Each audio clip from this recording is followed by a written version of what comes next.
Sallallahu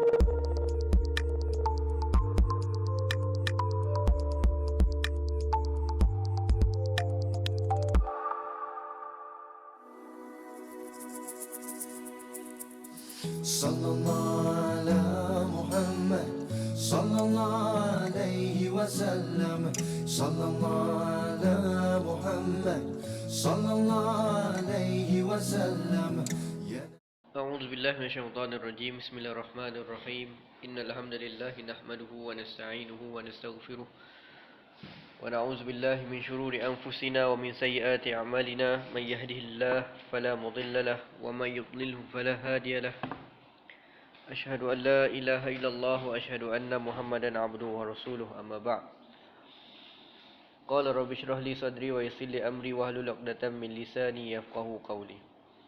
سبحانك لا علم لنا إلا ما علمتنا إنك أنت العليم الحكيم ولا حول ولا قوة إلا بالله العلي العظيم. Subhanaka, maha suci engkau ya Allah, la ilma lana, tidak adalah ilmu bagi kami, illa ma 'allamtana, kecuali apa yang engkau ajarkan kepada kami. Innaka antal alimul hakim, sesungguhnya Allah Ta'ala maha mengetahui lagi maha bijaksana.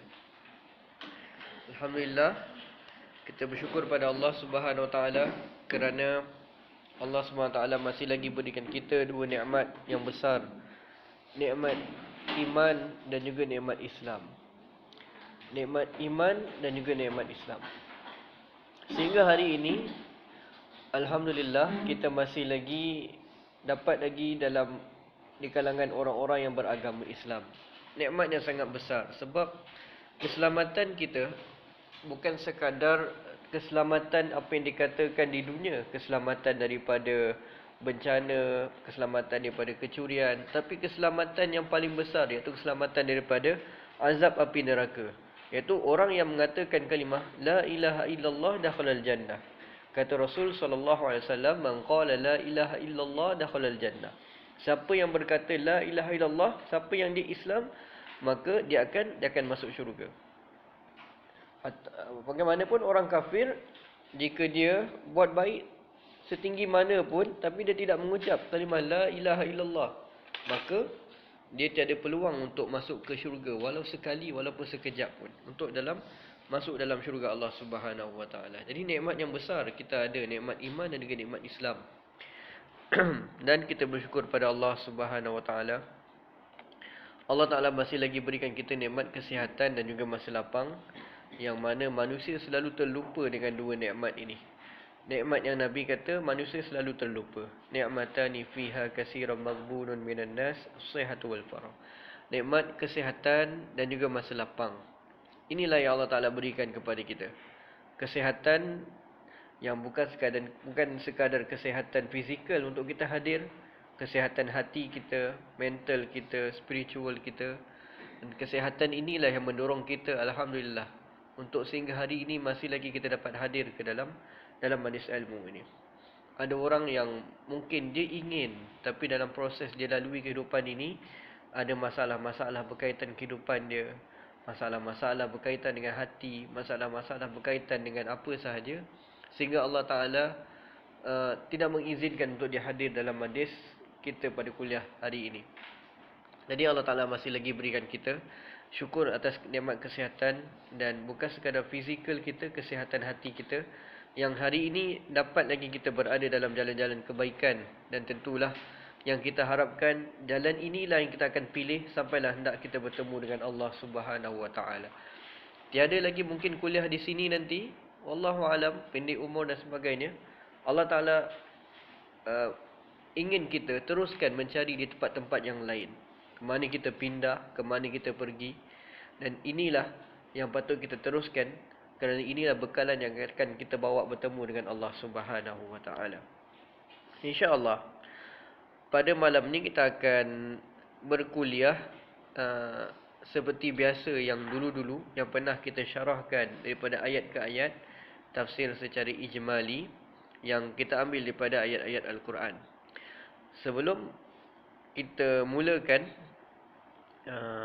kita pernah lalui proses tafsir ini. Satu ayat ke satu ayat dan kita menghuraikan ayat tersebut untuk kita ambil pengajaran. Kita belajar dan kita ambil pengajaran daripada ayat-ayat Allah Subhanahu Wa Taala. Al-Quran adalah satu mukjizat yang sangat besar. Al-Quran yang mana setiap orang yang beragama Islam yang akan baca ayat yang sama. Al-Quran 30 juzuk. Tiada buku yang dihafal oleh kebanyakan manusia melainkan Al-Quran. Al-Quran sehingga ada institusi dia sendiri. Al-Quran ada pelajar-pelajarnya tersendiri yang menghafal Al-Quran. Al-Quran satu mukjizat yang sangat besar. Tapi mukjizat yang paling besar dalam Al-Quran iaitu apa? Yang dapat mengubah orang, yang membawa orang daripada apa? Kegelapan kepada cahaya Allah Subhanahu Wa Taala. Itulah yang kita harapkan. Kehidupan kita hari ini yang penuh dengan pancaroba, yang penuh dengan ujian yang Allah Ta'ala beri pada kita. Yang inilah Al-Quran yang kita hendak baca bersama untuk kita terjemahkan dalam kehidupan.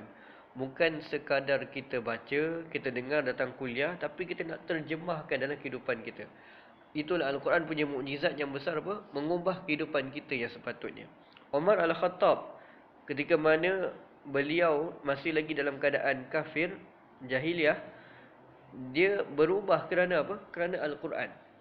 Sahabat-sahabat mereka hidup dengan penuh pelbagai mihnah, ujian-ujian ketika berada di zaman-zaman awal Islam. Mereka hanya berpandukan apa? Al-Quran.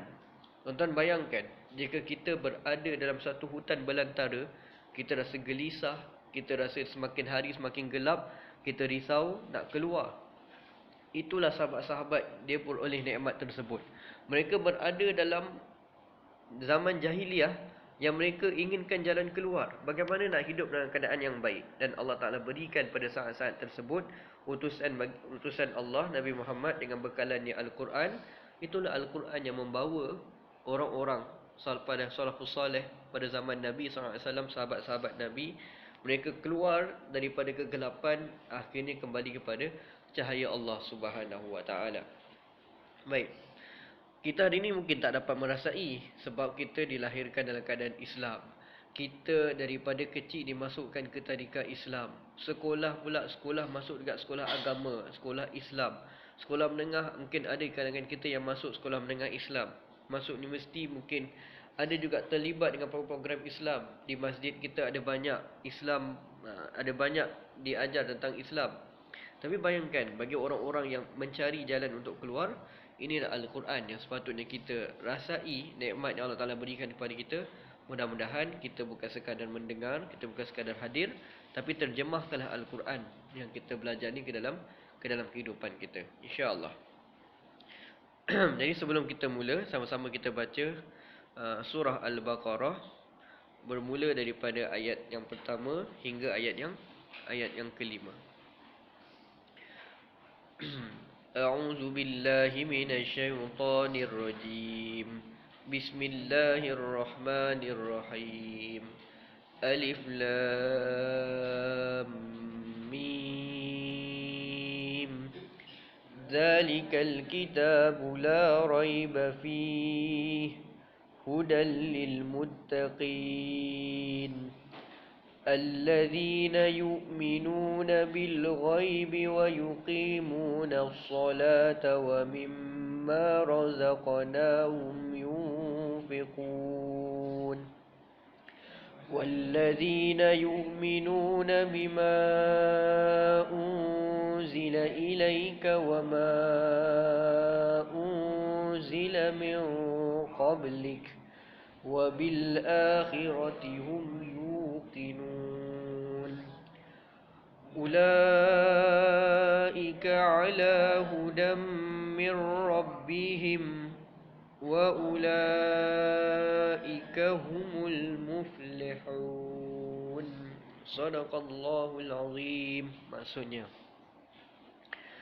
dengan nama Allah yang Maha Pemurah lagi Maha Penyayang. Alif Lam Mim. Kitab Al-Quran ini tidak ada sebarang syak padanya tentang datangnya dari Allah dan tentang sempurnanya. Ia pula menjadi petunjuk bagi orang-orang yang hendak bertakwa, yaitu orang-orang yang beriman kepada perkara-perkara yang ghaib dan mendirikan, yakni mengerjakan sembahyang serta membelanjakan yakni mendermakan sebahagian dari rezeki yang telah kami berikan kepadanya. Dan juga orang-orang yang beriman kepada kitab Al-Quran yang diturunkan kepadamu, wahai Muhammad, dan kitab-kitab yang diturunkan dahulu daripadamu, serta mereka yakin akan adanya hari akhirat dengan sepenuhnya. Mereka itulah yang tetap mendapat petunjuk dari Tuhan mereka, dan mereka lah orang-orang yang berjaya. Kita mula daripada ayat yang pertama. Alif Lam Mim. Apa maksud Alif Lam Mim? Allah Ta'ala saja yang tahu. Wa ma ya'lamu ta'wilahu illa Allah. Allah Ta'ala saja yang tahu maksudnya. Para mufassir apa? Kalau orang hadis kita panggil muhaddis, ahli hadis. Kalau orang yang bidang fiqh keluar fatwa, kita panggil apa? Faqih. Kalau orang yang menjatuhkan hukuman qada, kita panggil sebagai qadi. Mufassir iaitu ahli-ahli tafsir. Para pentafsir kata ini adalah satu benda yang tak dapat ditafsirkan. Satu benda tak dapat ditafsirkan. Jadi kalau hari ini nak cari macam mana nak tafsir, nak buat seminar, nak bincang tentang alif lam mim je, maka tak ada faedah pun. Sebab jika benda ni hendak dikaji oleh orang-orang Islam, maka Rasulullah telah mulakan dahulu. Mungkin Rasulullah telah bertanya kepada sahabat-sahabat, membincangkan bersama dengan para sahabat. Dan Rasulullah sekiranya meminta kepada Allah Subhanahu Wa Taala, boleh tak Allah Ta'ala berikan kepada Nabi Muhammad jawapannya? Boleh. Tapi Rasulullah tidak membincangkan juga perkara ini. Nabi tak pernah ambil pendekatan untuk mentafsir perkara ini. Bahkan di kalangan sahabat-sahabat Nabi, ramai tak ahli-ahli bahasa? Ramai. Orang-orang Quraisy yang berada di zaman Nabi SAW, mereka orang-orang yang sangat alim, sangat takjub dalam bidang bahasa. Tapi Nabi juga tidak berbincang dengan para sahabat semuanya, Okay. Alif Lam Mim dalam bahasa Arab dia dipanggil sebagai huruful mabani. Dia pakai huruf mabani. Iaitu asas bahasa Arab dia ada 3. Dia ada isim, dia ada fi'il, dia ada harf. Asas dalam bahasa Arab untuk pembentukan satu bahasa tu jadi 3. Isim, fi'il dengan harf. Isim tu kata nama, lagi apa?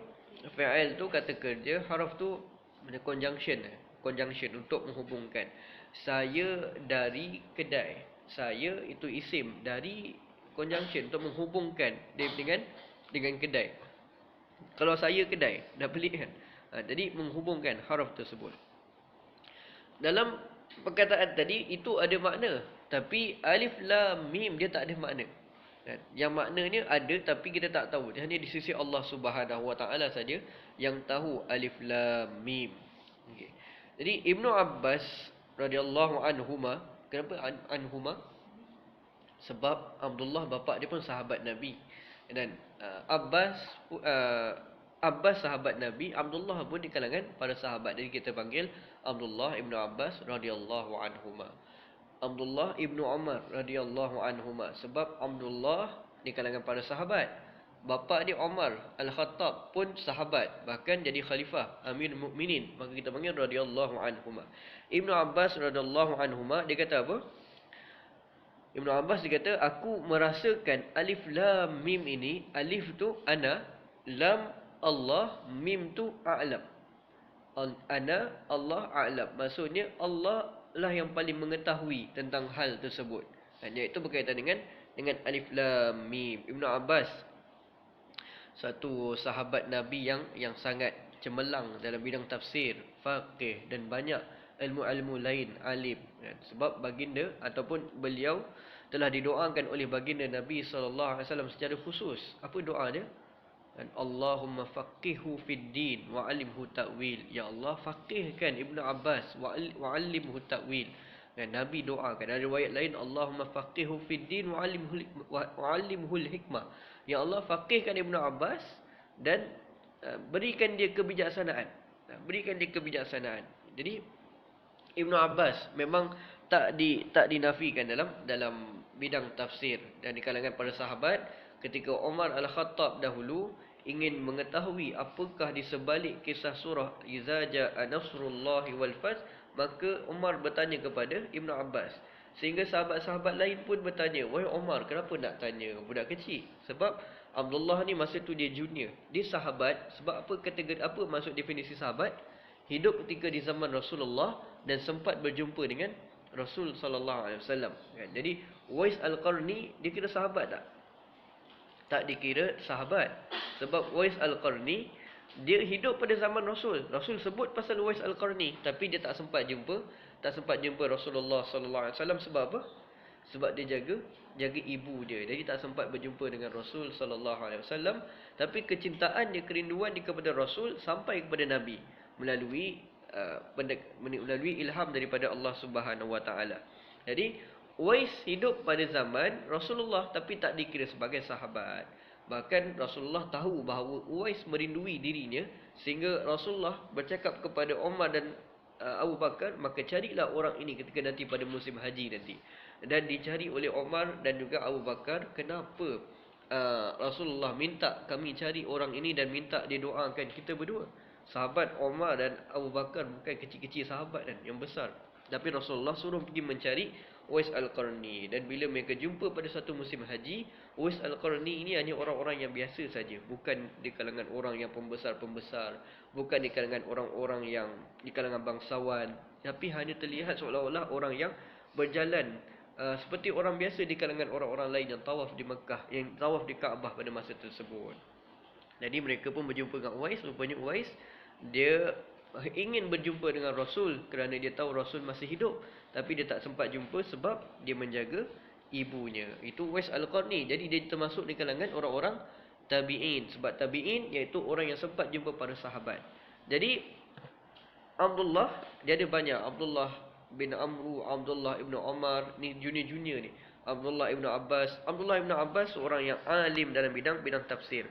Umar pernah bertanya kepada Ibnu Abbas, sehingga ditanya oleh para sahabat lain, Umar, betul nak tanya ke budak ni kan? Budak ni junior, kecil je. Umar kata, nanti dulu dengar apa yang dimaksudkan dengan surah Iza Ja'a Nasrullahi wal Fath. Apa yang sahabat faham tentang surah tu? Suka, gembira. Ya Umar, ya ini surah yang akan berikan berita gembira wahai Umar, sebab surah ini menunjukkan bahawa nanti Islam akan menang. Iza Ja'a Nasrullahi wal Fath, pertolongan Allah dah dekat wahai Umar. Umar dia tanya kepada Ibnu Abbas, Ibnu Abbas, apa pula pandangan kau tentang surah ini? Ibnu Abbas kata apa? Sesungguhnya aku lihat bahawa Nabi akan wafat tak lama saja lagi. Kan? Ibnu Abbas punya pandangan terhadap surah tersebut. Barulah mereka perasan. Sebab bila datangnya pertolongan Allah dan bukanya kota Mekah, maka tugas Nabi dah tak ada lagi. Sebab Islam dah cukup dah pada masa tersebut. Dan barulah sahabat-sahabat terdetik kesedihan mereka bahawa Rasulullah akan pergi daripada kehidupan mereka. Okay. Jadi Ibnu Abbas, dalam satu kisah yang terkenal Ibnu Abbas, sebelum kita cerita pasal tafsir, Ibnu Abbas ada satu kisah yang terkenal, dia riwayatkan tentang hadis menjawab salam. Macam mana kita nak jawab salam? Dalam surah 486.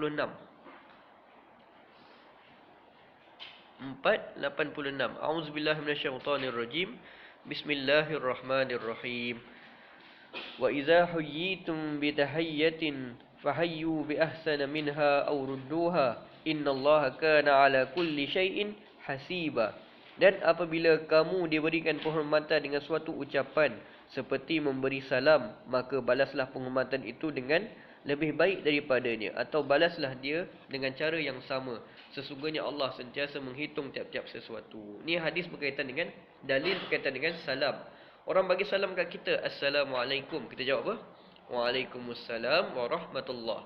Orang bagi kita Assalamualaikum warahmatullah, kita pun jawab Waalaikumsalam warahmatullahi wabarakatuh. Mesti lebih baik daripada orang yang bagi salam tersebut.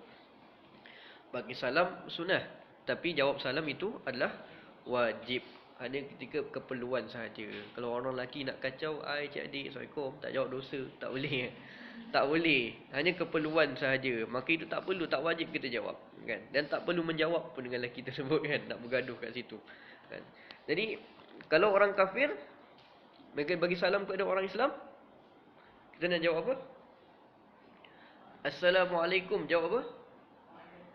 Waalaikum. Nah, waalaikum. Waalaikumsalam. Jawab dia waalaikumsalam. Waalaikumsalam. Dah jawab apa? Waalaikumsalam warahmatullahi, kan? Sebab bagi salam kena jawab lebih baik lagi daripada apa yang diberi pada kita. Okey. Jadi Saya nak kebetulan keluar tentang Ibnu Abbas ni, saya nak cerita pasal salam sebab kisah salam ni penting. Kita tuan-tuan selalu dengar orang kafir bagi salam tak boleh jawab, kena jawab apa? Waalaikum ataupun waalaika. Dia memahami hadis ni, hadis tersebut hadis sahih riwayat Bukhari dan Muslim. Memahami hadis mesti dengan asbabul wurud. Quran kita panggil asbabun nuzul sebab penurunan ayat. Tapi hadis kita panggil sebagai asbabul wurud. W-U-R-U-D. Wurud. Wurud ni bermaksud kisah di sebalik hadis tersebut keluar. Nabi SAW ketika mana orang-orang Yahudi dia bagi salam, orang-orang Yahudi ketika zaman Nabi dia bagi salam kepada orang Islam, dia panggil apa? Assalamualaikum. Kan? Assam tu maut. Assam tu maut. Assalamualaikum. Mautlah kamu. Jadi Nabi jawab apa? Yang tak, Nabi belum jawab lagi. Kan? Aisyah jawab. Aisyah ni isteri yang muda dan jiwa yang panas kan. Orang muda ni biasalah kan. Dia punya angin dia lain sikit.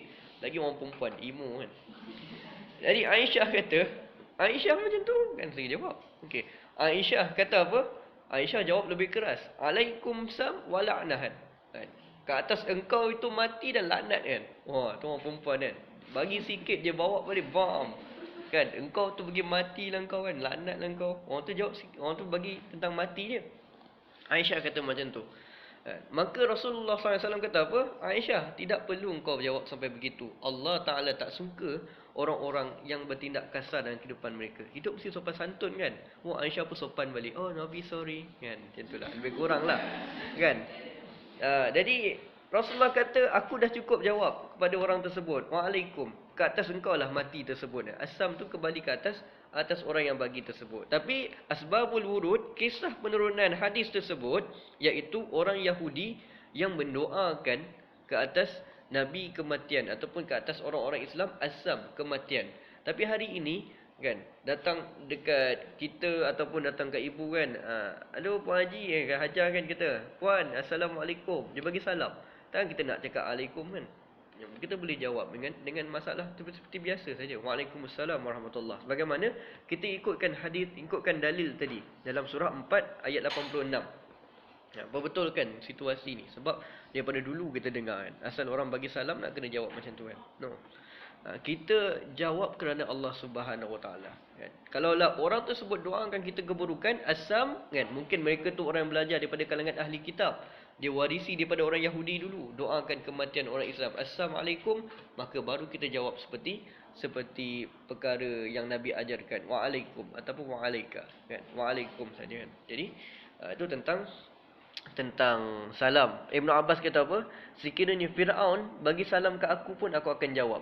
Kan? Firaun bagi salam ke aku pun aku akan jawab dengan baik sebab mereka sahabat-sahabat memahami, mereka ikut Al-Quran bukan sebab emosi, bukan sebab ikutkan hati nafsu, tapi mereka ikut kerana Allah Subhanahu Wa Taala. Itu Ibnu Abbas. Jadi baru pasal alif lam mim.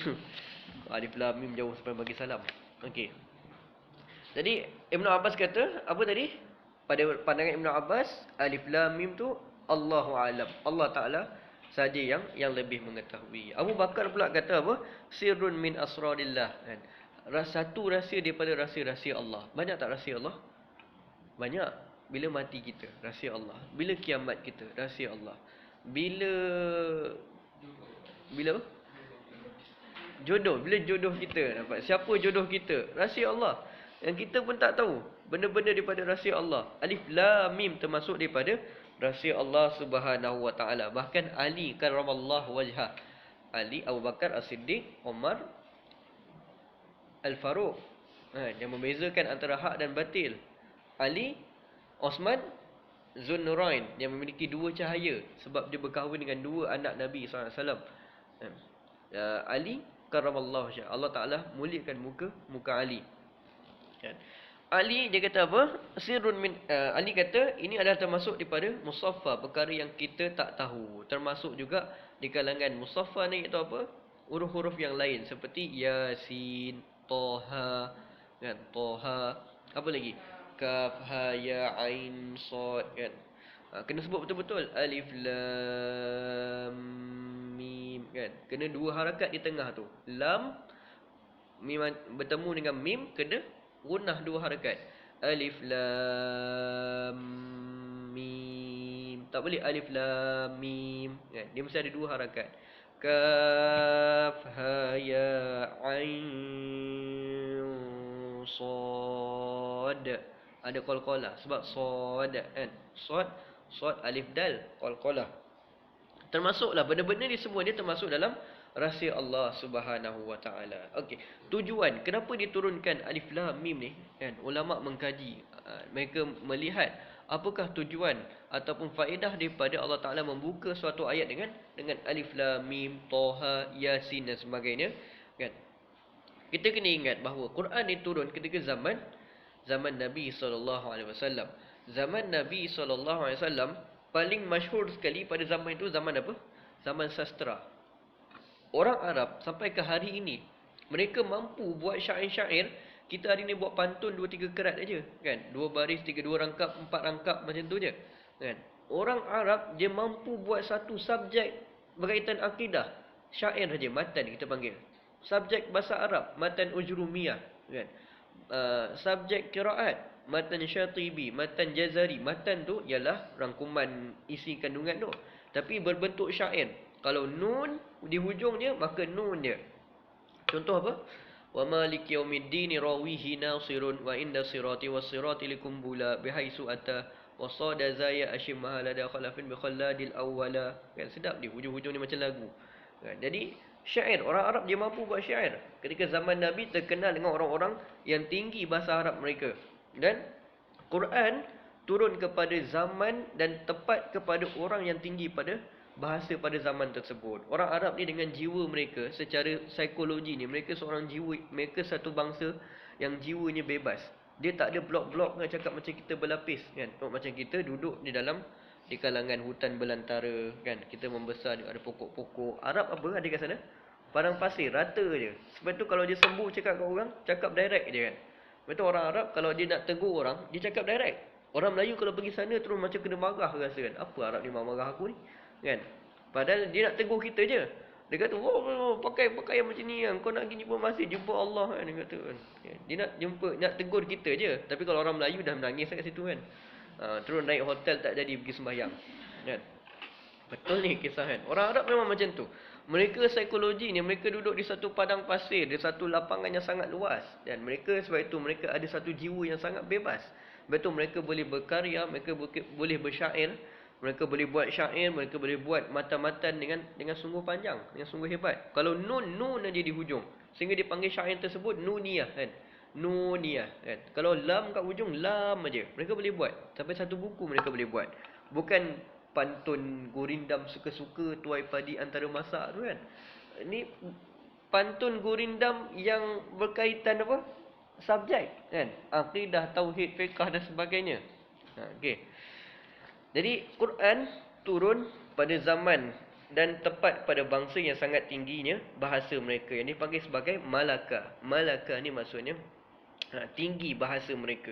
Kan? Pada zaman Arab, siapa yang boleh bersyair, siapa yang boleh memberikan kata-kata yang hebat pada masa tersebut akan dicatat. Normal lah hari ni kan. Kita letak post kat Facebook, ayat kita best dia orang share kan.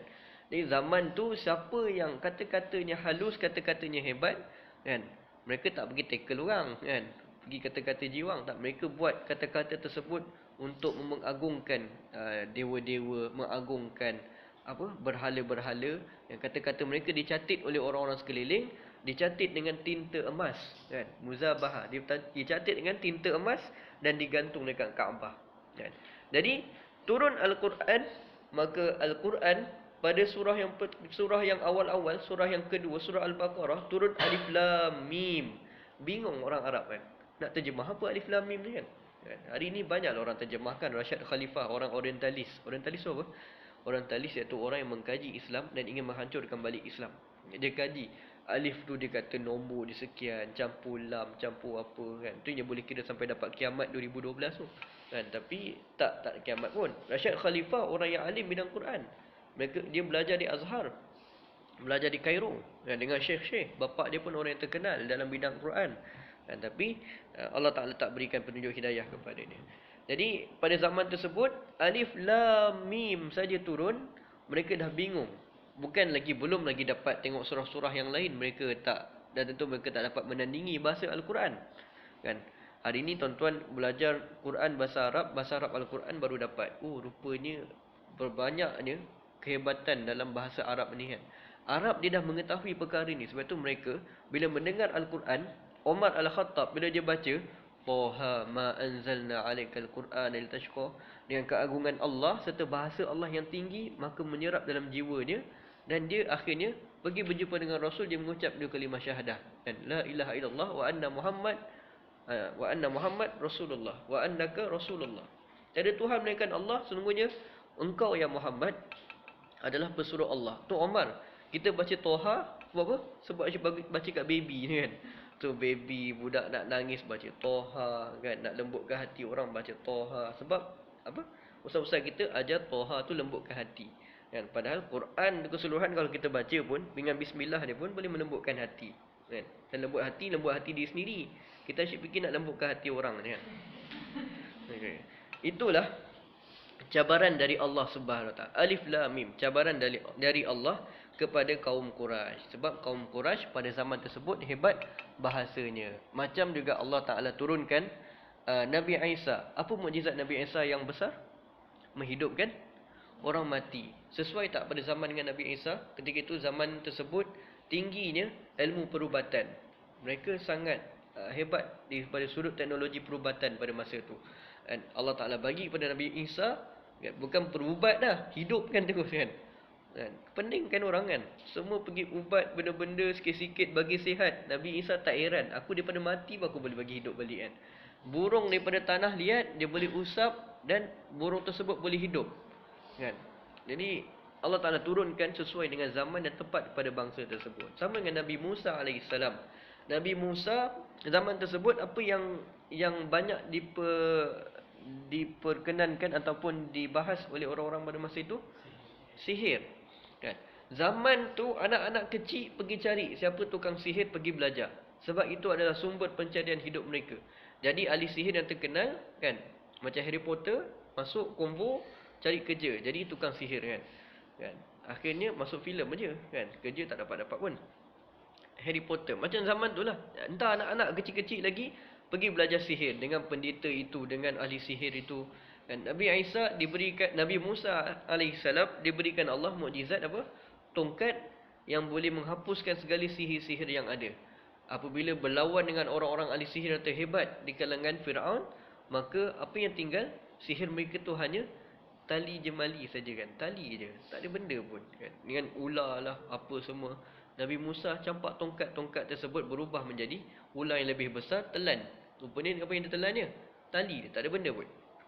Itu final Allah Ta'ala nak tutup kepada orang-orang Quraisy. Dan terus berkaitan dengan turunnya Alif Lam Mim ni menunjukkan kepada orang Quraisy tak mampu menandingi kehebatan Allah Subhanahu Wa Ta'ala kan.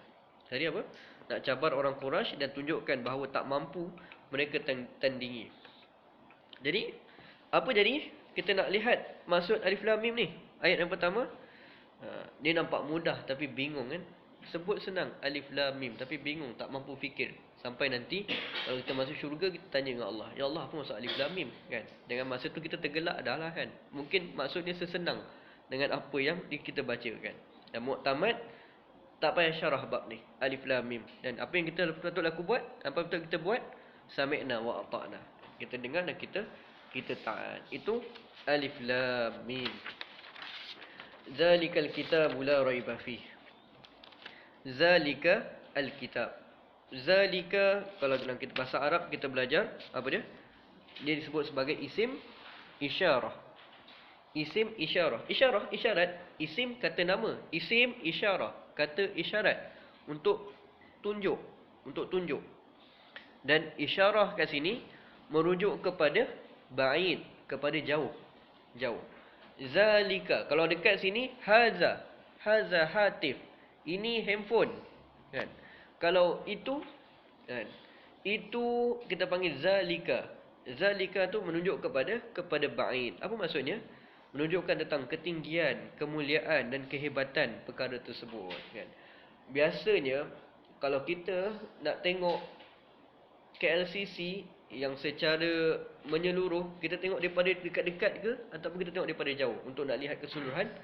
Daripada jauh, kan? Kita tengok daripada jauh, kita lihat baru kita nampak keseluruhan. Oh, KLCC lekuk-lekuk dia macam ni. Daripada jauh kita nampak jambatan tu berwarna-warni. Tapi kalau kita duduk kat atas jambatan tu sekarang, kita hanya silau dengan lampu saja, tak lihat apakah kehebatan jambatan tersebut, lampu tersebut. Jadi zalika merujuk kepada ba'id, iaitu yang bermaksud jauh dan menunjukkan apa? Ketinggian, kemuliaan dan kehebatan. Ini zalika dipanggil sebagai isim isyarah. Lawannya apa? Haza. Zalika haza. Tilka lawannya hazihi. Okey. Haza dekat, zalika jauh. Menunjukkan kepada kesempurnaan. Itulah simboliknya tadi kan. Kalau kita duduk dalam bangunan, kita tak mampu tunjuk kepada orang yang sekeliling kita, oh ini KLCC. Tapi tuan-tuan masuk dalam bangunan, lebih kurang sama je kan. Tapi kalau kita duduk daripada luar, daripada jauh, kita tunjuk ke orang, itulah KLCC. Walaupun dia dah sampai KLCC, dia tak masuk lagi dalam, tapi dia tahu itu adalah KLCC. Contoh yang saya ambil. Daripada jauh nampak kesempurnaan, nampak sempurna. Sedangkan kalau kita duduk dalam dekat, kadang-kadang kita tak nampak. Okey. Dan kenapa juga Allah Ta'ala guna zalika? Itu kan, menunjukkan bahawa Quran itu adalah dengan sisi Allah Subhanahu Wa Ta'ala. Walaupun hari ini Quran kita boleh pegang dekat dengan kita, tapi zalika menunjukkan itu tu menunjukkan apa?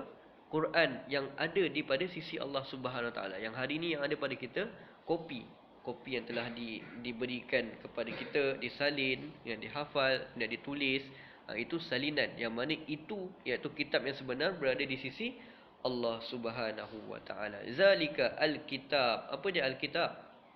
Kat sini kitab ni maksud apa? Al-Quran. Zalikal kitab. Al-Quran. Kalau kita lihat dalam surah 4 ayat 47.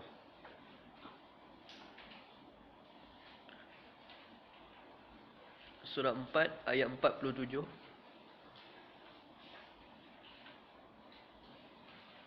Okey.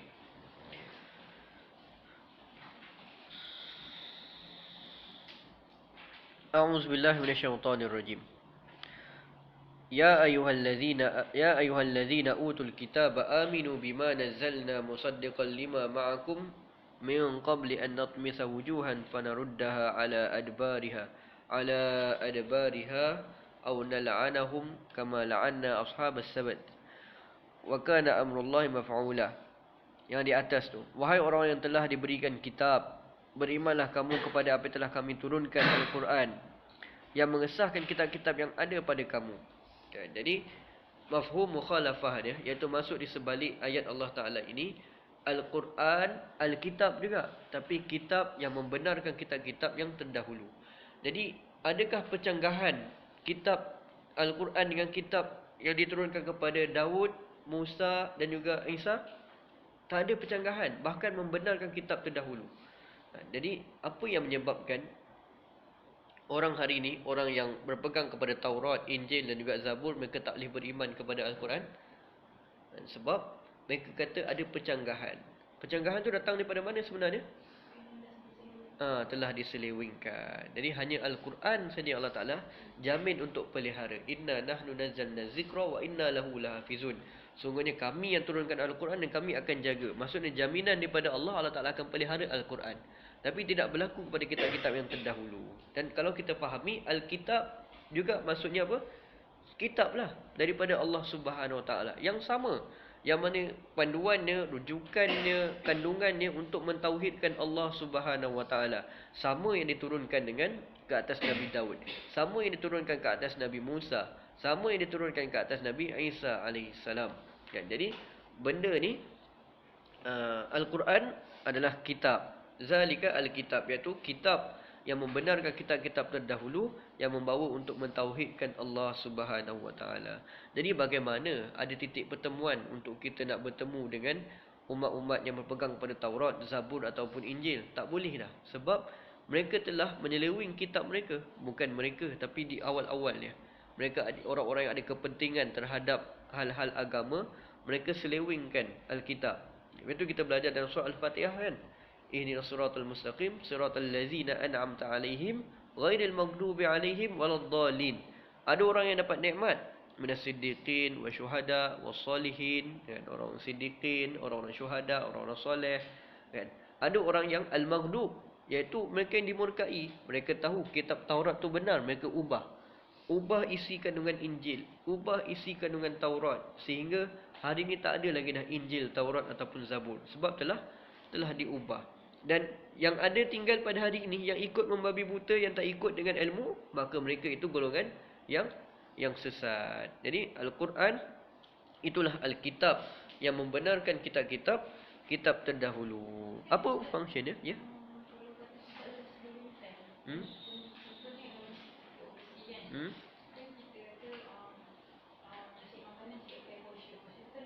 Hmm. Ahli kitab. Ha.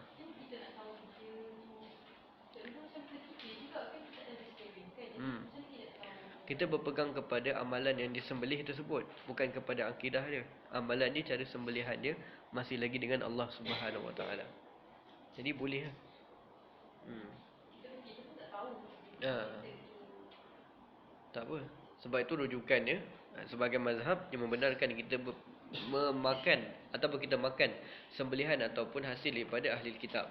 Dia tak ada masalah. Itu bergantung kepada sembelihan dia, bukan kepada akidah dia. Okey. Baik. Seterusnya, apa functionnya? La raiba fi.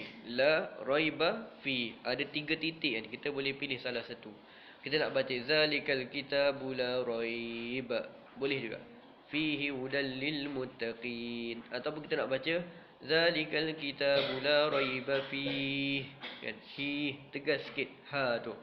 Hudal lil muttaqin. Sama je. Maksudnya mana-mana boleh. Kita berhenti salah satu daripada titik. Berhenti salah satu, tak perlu berhenti dua-dua, ya. Zalikal kitabu la raiba fi. Zalikal kitabu la raiba fihi hudal lil muttaqin. Itu cara dia kita nak baca. Okey. La raiba. La raiba ni dalam bahasa Arab kita panggil sebagai ayat kenyataan.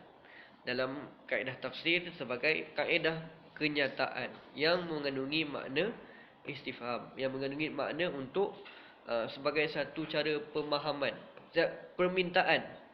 Ayat kenyataan yang berunsurkan permintaan daripada Allah Subhanahu Wa Taala. Yang bermaksud apa? Janganlah engkau ragu. La raiba. Tak ada keraguan. Tapi dalam kaedah bahasa Arab, itu adalah satu permintaan daripada Allah, perintah, iaitu jangan engkau ragu. Jadi baca Al-Quran jangan ragu. Bukan kita kata Al-Quran tak ada keraguan, tapi kehendak Allah kepada kita iaitu jangan kita ragu. Iaitu apa? Bila kita melihat ayat berkaitan dengan azab, jangan ragu. Azab tu wujud. Bila kita lihat tentang ayat syurga, jangan ragu. Syurga itu wujud, nikmat itu wujud. Mati itu benar, segala-galanya benar. Dan kita dengar dalam talqin. Ada dalam hadis Nabi sallallahu alaihi wasallam hal tersebut. Contohnya apa? Contoh kita lihat dalam surah 2 ayat 197. Memahami metod ini, kita boleh lihat dalam surah 2 ayat 197. Allah Ta'ala kata dalam Al-Quran, A'udzubillahi minasyaitonirrajim, Al-hajju ashhurum ma'lumat, faman farada fihinna al-hajja fala rafasa wala fusuqa wala jidala fil hajj. Al-hajju ashhurum ma'lumat. Haji itu ialah beberapa bulan yang termaklum. Haji itu dalam bulan yang dikhususkan Allah, maksudnya bulan Zulhijjah, kan. Boleh tak pergi haji bulan selain daripada masa tersebut? Tak boleh, kan. Kita pun pilihan, alamak musim haji ramai sangatlah nak buat haji, kan. Jadi haji setahun hanya sekali je. Yang lain tu umrah. Umrah ni bila-bila masa boleh, kan. Al-hajju ashhurum ma'lumat. Hanya pada bulan yang termaklum sahaja. Faman farada fihinnal hajja. Oleh demikian siapa yang telah diwajibkan dirinya yang untuk pergi menunaikan haji, fala rafasa, maka hendaklah tidak boleh mencampuri isteri dia, tak boleh mengadakan hubungan dengan isteri. Wala fusuqa, jangan buat benda-benda yang fasik.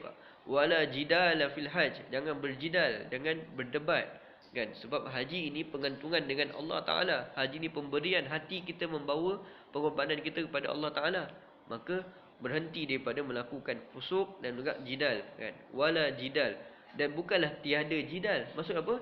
Janganlah engkau berjidal, janganlah engkau berdebat, okey. Jadi untuk memahami tadi la raiba fi, fihi iaitu padanya, kan, padanya. Nya tu kembali kepada Alkitab tadi. Alkitab dalam bentuk ma'rifah, kan. Kalau nakirah dia tak ada alif lam, ma'rifah ada alif lam.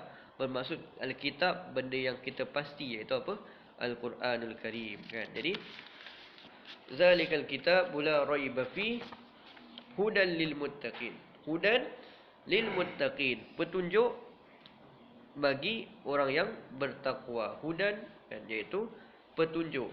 Petunjuk iaitu daripada Allah Subhanahu wa taala, yang boleh kita maksudkan sebagai jalan yang diredai Allah Subhanahu wa taala. Sebab petunjuk ada banyak. Orang nak merompak, dia pun mencari idea. Akhirnya kata aku dah dapat idea, aku dah dapat petunjuk macam mana kita nak rompak bank malam ni, kan. Petunjuk juga. Tapi huda kat sini bermaksud apa? Petunjuk, yakni jalan yang diridai Allah Subhanahu wa taala. Jalan yang diridai Allah. Huda, hidayah. Jadi maksud petunjuk daripada Allah Subhanahu wa taala, yakni jalan yang diridai Allah Subhanahu wa taala. Hudan lil muttaqin. Jadi pengkhususan. Petunjuk tadi jalan yang diridai, pengkhususan ni kepada siapa? Al-muttaqin. Al-muttaqin iaitu satu pengkhususan daripada Allah Subhanahu wa taala. Al-muttaqin, ittaqa yattaqi. Dia perkataan apa? Ittaqa, yang bermaksud sebagai perisai. Perisai maksudnya apa? Perisai, membentingkan diri, menutup daripada benda-benda yang dimurkai Allah, kan. Perisai daripada melakukan kejahatan, perisai daripada melakukan kezaliman, perisai daripada melakukan kemaksiatan, kan. Perisai daripada benteng-benteng, daripada bisikan-bisikan syaitan. Syaitan nak bisik ni, kan. Minggu depan tak datang kuliah, penat, kan. Syaitan nak bisik, kan. Maka orang yang bertakwa, dia dengar bisikan tersebut dan dia ada benteng. Itulah takwa, kan. Jadi takwa perlu dibentuk sentiasa, sebab takwa ni perisai, kan.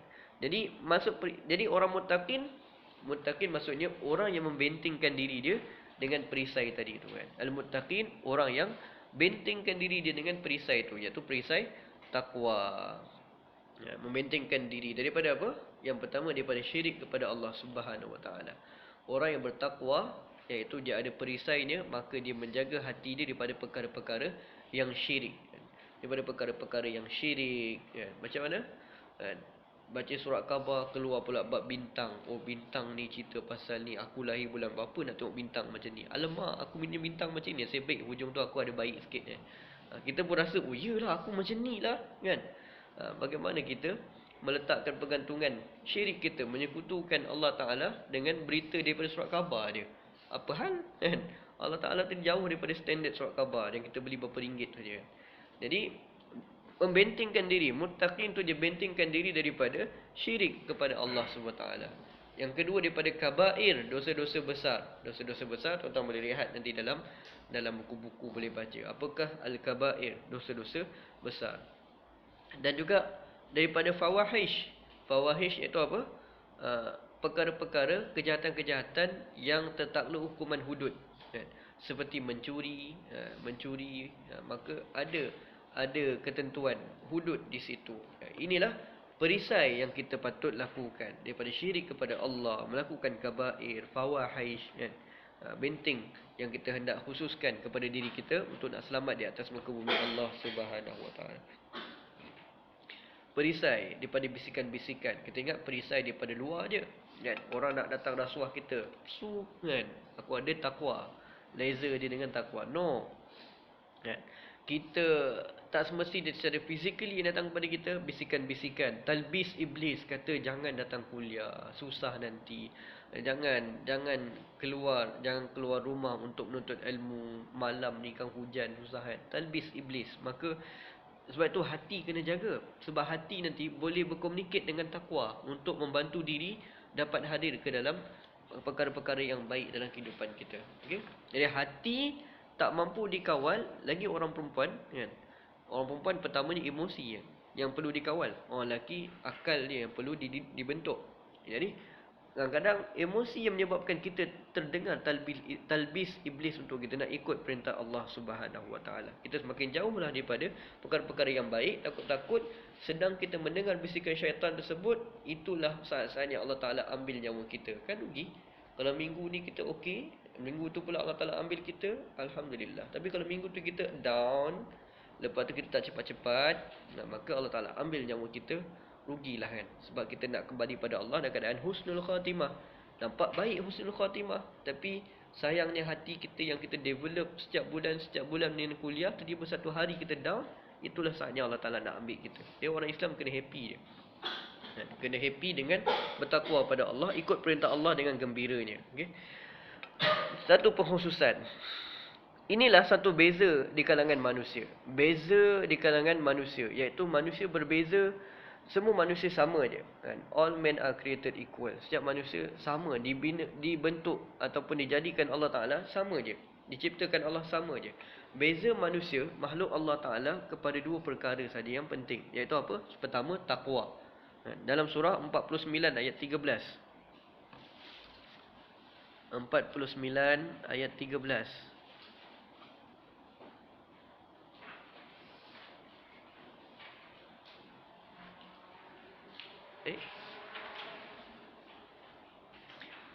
Firman Allah Subhanahu wa taala, A'udzu billahi minasyaitonir rajim. Ya ayyuhan nasu inna khalaqnakum min dzakarin wa unsa waja'alnakum syu'uban wa qabaila lita'arafu.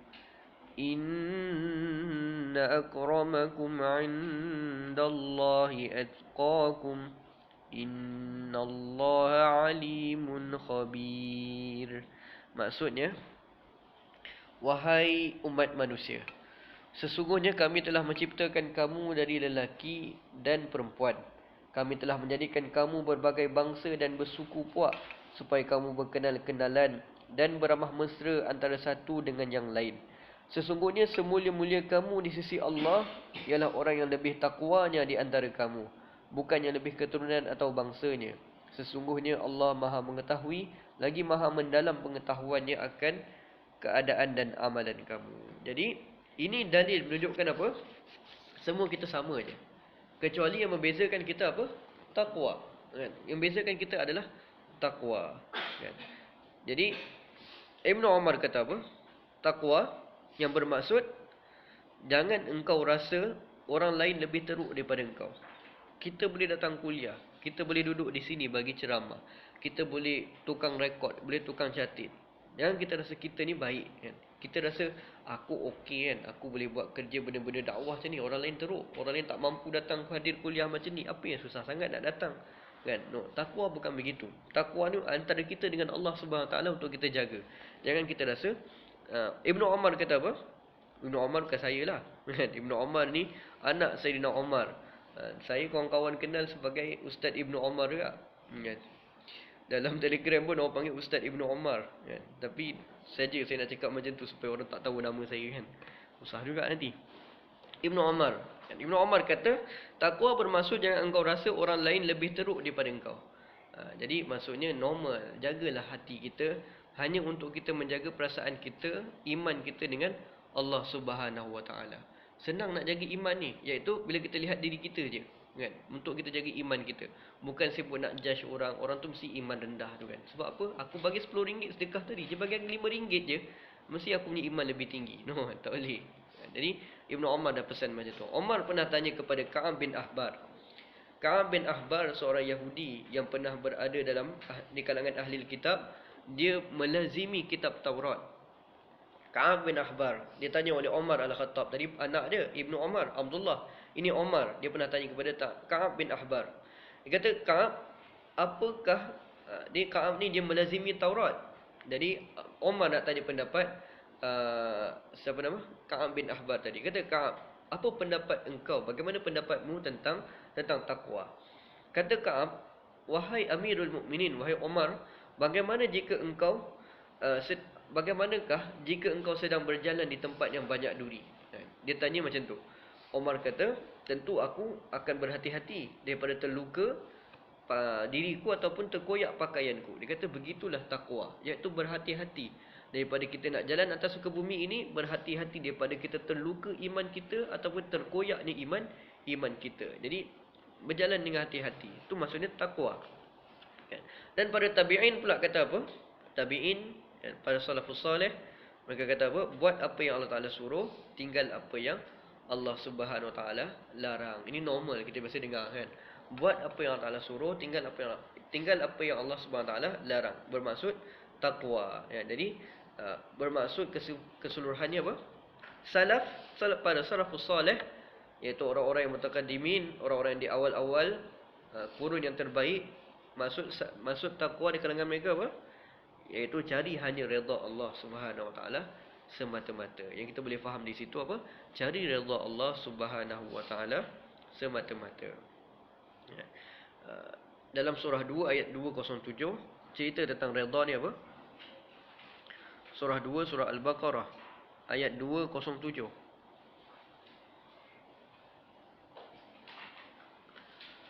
A'udzu billahi minasyaitonir rajim.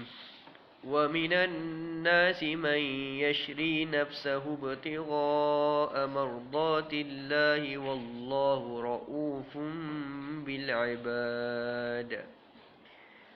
Maksudnya, dan di antara manusia ada yang mengorbankan dirinya kerana mencari keredaan Allah semata-mata, dan Allah pula amat belas kasihan akan hamba-hambanya. Ini di antara orang yang mencari redha Allah dengan mengorbankan dirinya, iaitu dia meninggalkan apa yang dia seronok, tapi dia tahu benda itu salah di sisi Allah, maka dia bertakwa pada Allah, dia tinggalkan benda yang seronok tersebut hanya mencari redha Allah Subhanahu Wa Ta'ala. Dia tinggalkan kehidupan ni yang dia rasa dulu seronok, enjoy, boleh bebas pergi sana sini, keluar malam sampai balik 2, 3, 4 pagi, tapi dia tinggalkan hal tersebut sebab hanya mencari redha Allah Subhanahu Wa Ta'ala. Dia tinggalkan benda-benda yang tak bermanfaat pada hari yang dilakukan, hanya mencari redha Allah dengan datangi kuliah, dengan mendengar tazkirah dan sebagainya. Dia tinggalkan berbagai masa yang boleh dilakukan dengan membuat apa yang dia seronok, tapi dengan mencari redha Allah, dia membaca Al-Quran, dia melazimi Al-Quran dalam kehidupan dia.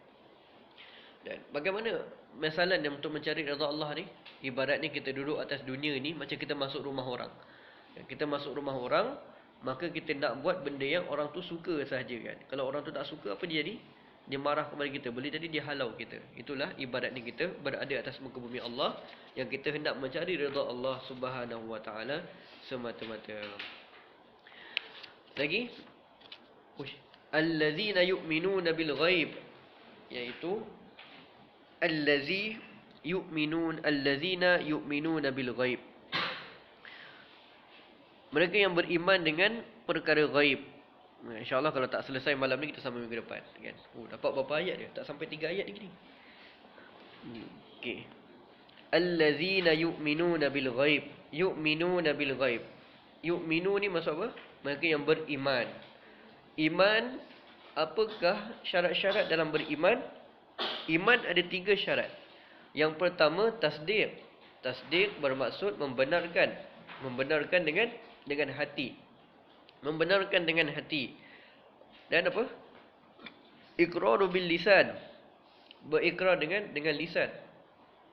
Kalau orang bisu buat isyarat. Wal amalu bil jawarih. Wal amalu bil arkan boleh juga. Wal amalu bil jawarih.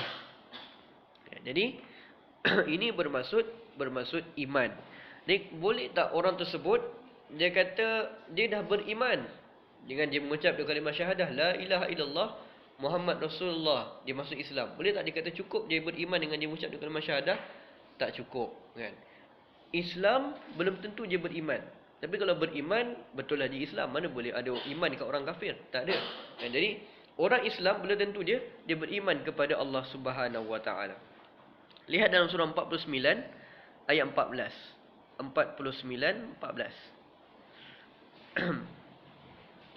Surah yang tadi tu, surah Hujurat. Ayat selepas tu je. A'udzubillahi minasyaitonir rajim.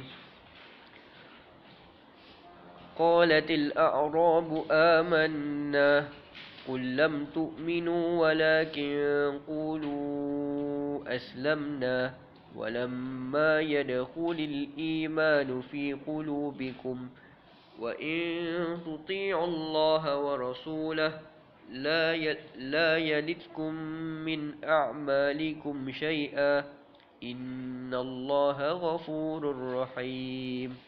Ini ditanya oleh orang-orang Arab kepada Rasul sallallahu alaihi wasallam. Mereka kata apa? Orang-orang Arab berkata, kami telah beriman. Katakanlah wahai Muhammad, kamu belum beriman. Jangan berkata demikian. Tetapi sementara iman belum lagi meresap ke dalam hati kamu, berkatalah saja kami telah Islam. Maksudnya baru masuk Islam. Tak boleh kata terus beriman. Hari ni kita tak buat lagi. Kita rasa kita dah cakap, ya Allah, nanti aku akan dapat ganjarannya. No. Kan? Tak boleh. Hanya kata apa? Kami telah buat kerja Islam. Dan ingatlah, jika kamu taat kepada Allah dan Rasulnya, zahir dan batin, Allah tidak akan mengurangkan sedikit dari pahala amal-amal kamu. Kerana sesungguhnya Allah Maha Pengampun lagi Maha Mengasihani. Kan? Jadi Islam belum tentu iman. Dah Islam tapi belum buat kerja iman, belum solat, belum percaya kepada Allah, tak letakkan tunduk hati kepada Allah, maka belum beriman sepenuhnya. Hanya Islam semata-mata. Kan? Jadi nak tentukan iman tersebut, maka kembali kepada apa? Yang tadi kita pernah kita belajar, iman tu apa? Al-iman, iaitu iman billah wa malaikatihi wa kutubihi wa rusulihi. Yang perkara-perkara rukun iman tersebut ada 6 sampai ke qada dan qadar. Okey. Dan iman disebut daripada perkataan apa? Aman. Apa maksud aman? Tenang, tenteram. Jadi tenang, tenteram. Sebab itu dalam surah 16 ayat 112. Surah 16 ayat 112. Firman Allah Subhanahu wa taala yang bermaksud, A'udzubillahi minasyaitonirrajim.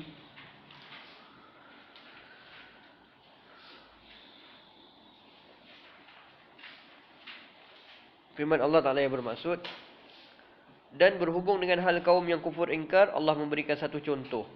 Sebuah negeri yang aman, damai dan tenteram, yang didatangi rezeki yang mewah dari tiap-tiap tempat. Itu apa? Masalan kepada aman tadi. Aman, iaitu orang-orang yang tenteram, diberikan rezeki daripada Allah.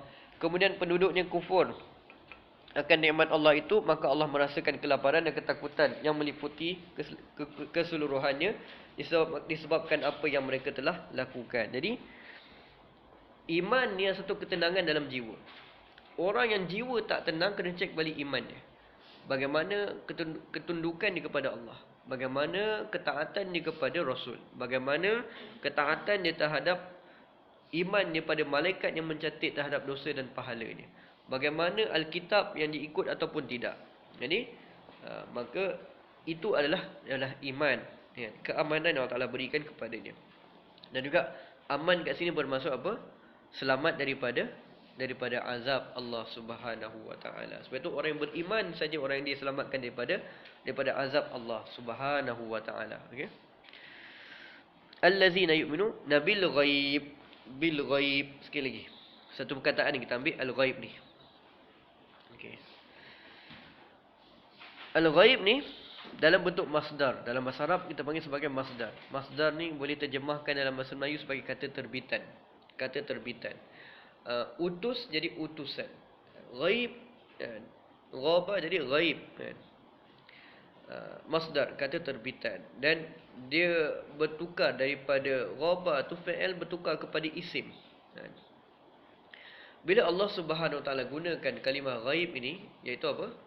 Dia menjadi satu perkara yang sebati, iaitu kalau kita boleh ambil contoh yang lain, rajulun adil, lelaki yang adil, kan?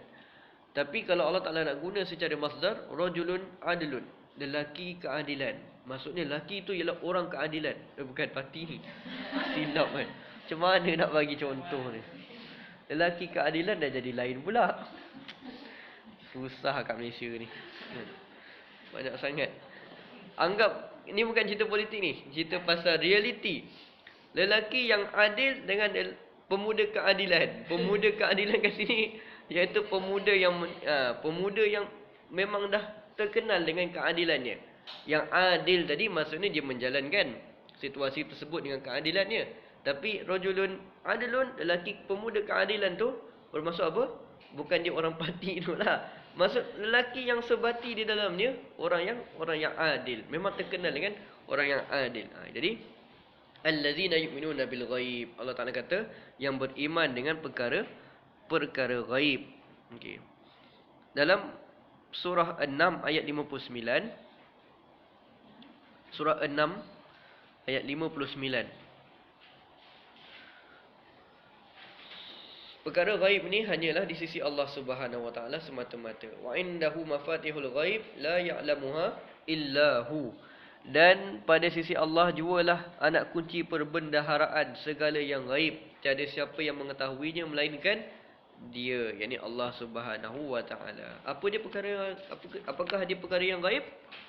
Perkara yang berkaitan dengan Allah. Yang berkaitan dengan Allah itu sekeliling ni lah, malaikat dan sebagainya lah. Berkaitan perkara akhirat, syurga, neraka, mizan, sirat, hisab. Ada orang pernah tengok syurga? Tak ada. Ada orang pernah tengok neraka? Tak ada. Dan berkaitan dengan qada dan qadar, tak tahu.